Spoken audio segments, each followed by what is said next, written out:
Привіт! Ми не купили будинок в селі за $1000. Це історія будинку мого дідуся, який я отримала в спадок. Це перше відео на каналі, і я планую показати та розповісти, що ж будемо робити далі з будинком та ділянкою.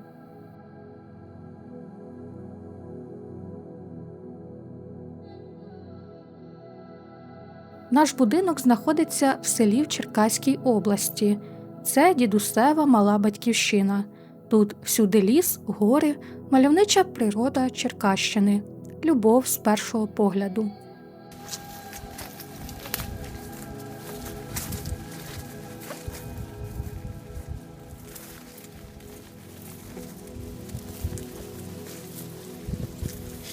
Коли я вступала в спадщину, зіткнулась з тим, що з документами на все були якісь проблеми. Виявилось, що на будинок є лише паспорт БТІ старого зразка, а земля під будинком взагалі була не приватизована. Тож, щоб зробити всі документи та отримати спадщину, знадобилось рівно 6 місяців.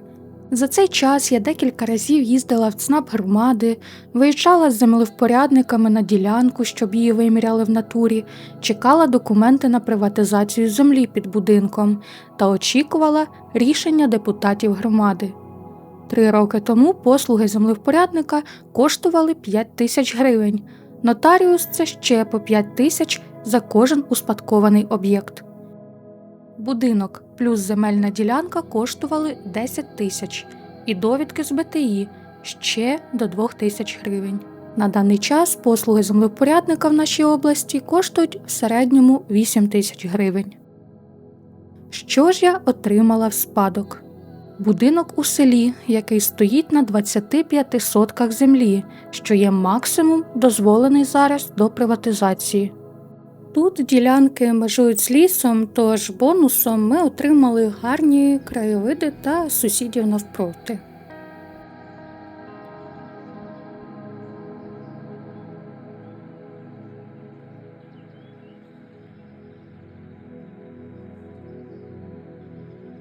Будинок глиняний, без фундаменту. Газу та води на ділянці немає. В будинку є веранда, майстерня, кухня з великою пічкою та 2 кімнати, які обігріваються взимку грубою.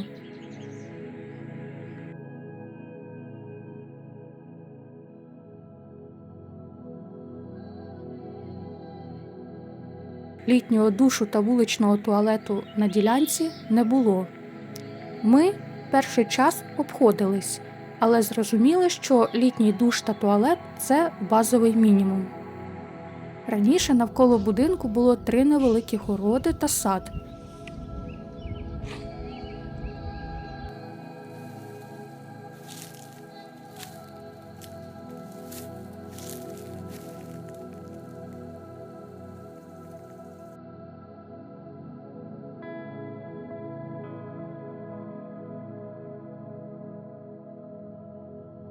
Але оскільки в село деякий час ніхто не приїжджав, земля поросла травою, а сад обплів виноград, хміль та колюча ожина.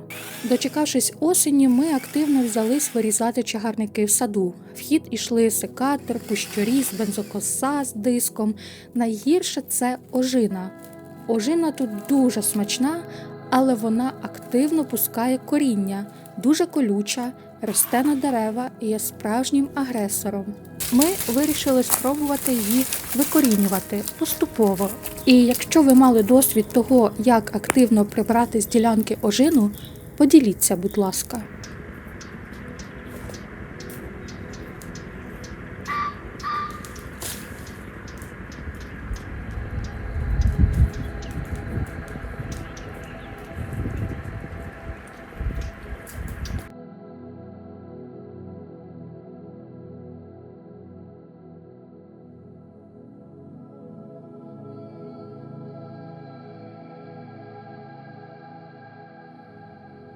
На цей момент садок вже більш-менш чистенький, і хоч це може звучати для вас мало, але це була наша справжня маленька перемога.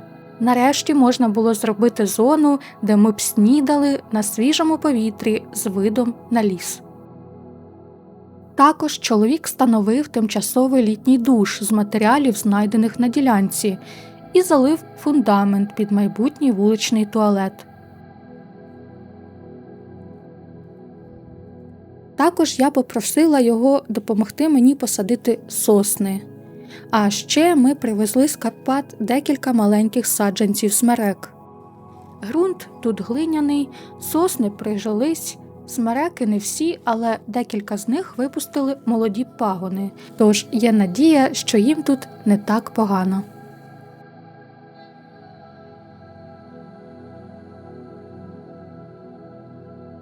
Окремо варто сказати, що дуже багато часу займає косіння трави на ділянці. Особливо, коли нас довго немає і йдуть рясні дощі. Косити траву на 25 сотках – це, повірте, таке собі задоволення. Ділянка горбиста, багато каміння, сміття. З косаркою не походиш, тому користуємось бензокосою. Ділянка знаходиться під нахилом та має декілька рівнів. Весною тут багато талого снігу, який стікає донизу. Це також варто враховувати. Взимку тут сильні вітри, а влітку – вологість.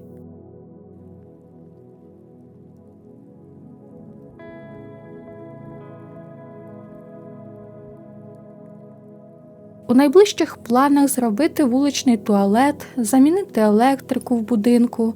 Чоловік хоче прокласти електрику в майстерню. З часом хочемо перебудувати цю кімнату на повноцінну ванну з туалетом. В одній з кімнат покладемо лінолеум, який нам дістався безкоштовно.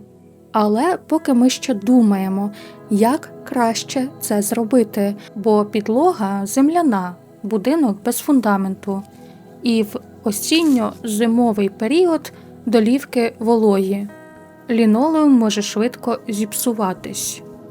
Якщо у вас є дієві поради, як цього уникнути, напишіть, будь ласка, в коментарях, буду вдячна. Тільки не пишіть про фундамент. На жаль, це потребує великих коштів, а ми поки не можемо собі це дозволити. Тож будь-які інші дієві поради вітаються.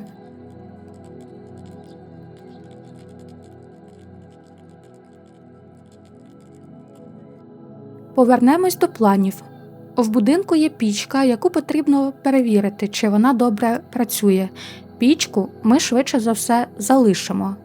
Але варочну поверхню та духовку ми приберемо. У нас є ще грубка в одній з кімнат, і саме там взимку ми готували їжу, поки не придбали газовий балон та плиту. Грубку ми залишаємо, бо вона обігріває кімнати.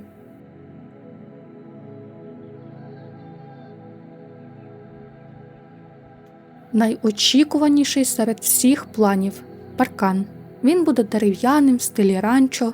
Зараз паркану немає, і до нас регулярно навідуються кози та кінь-сусідки, які на вільному випасі і періодично з'їдають те, що ми садимо.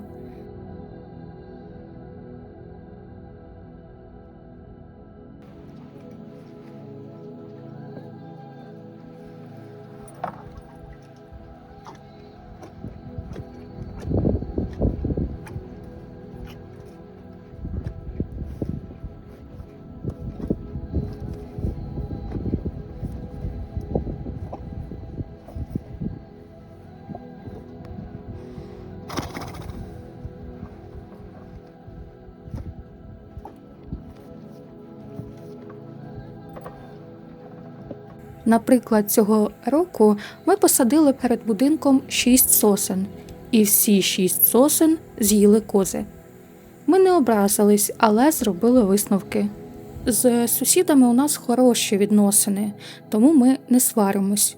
Просто чекаємо фінансової можливості, щоб нарешті купити матеріали та поставити паркан і вирішити питання тварин на ділянці. Ось так виглядає наш план зараз. Ми з чоловіком плануємо на цьому каналі показувати процес робіт, прогулюватись до лісу, ходити на риболовлю. Якщо вам цікаво стежити за таким, підпишіться та залиште коментар під відео у підтримку каналу. Кожен коментар допомагає цьому відео бути побаченим. Можливо, ви хочете поділитись своєю історією або порадити нам щось стосовно ділянки та будинку. Будемо все читати. Дякую за перегляд. Побачимось у новому відео.